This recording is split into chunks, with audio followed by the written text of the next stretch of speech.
Mr. Gardner, others who want to talk on Chapter 4, if you head over there, please. Chapter 4, I would support the healthy discussion on performance measures on this chapter and others. I really appreciate Gary's thoughtful comments on how to improve them.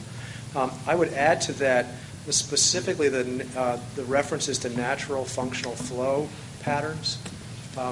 That's a great phrase. I appreciate the improvement in adding that in. That's an area where I think you could start immediately moving that towards performance objective. What does that mean? How would it be accomplished?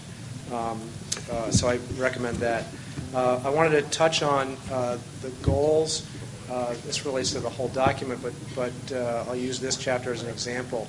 I think you should look at being consistent about how goals are structured. The goals in water supply reliability, I think, do a good job of defining what do we mean by water supply reliability and then how do we get there. In this chapter, there's an opening statement about the goal, but then just some definitions of terms, and it doesn't really take it to a more complete description of, well, how would we get there? And I know it's hard on the ecosystem subject, but I think thinking about a consistent structure of each of the chapters and what the goals are would be really helpful. Then I'll really broaden that comment to something that Ms. Marcus was bringing up earlier today, is that would then allow you to pull those forward into the executive summary or one of the early chapters to paint the overall picture of how do these things fit together. And I'll give you a specific example of that. An important overarching goal is this concept of diverting more water in wet years and less water in dry years.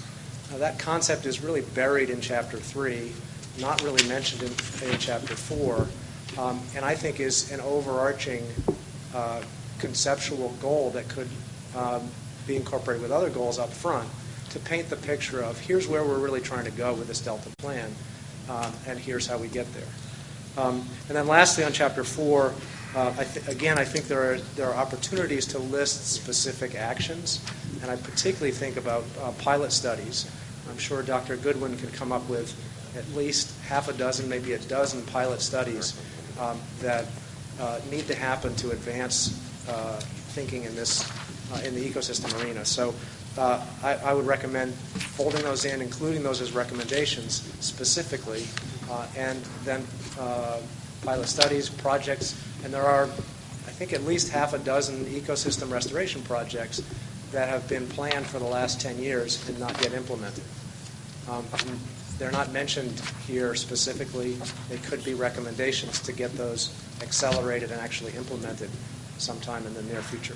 Thank you. Thank you.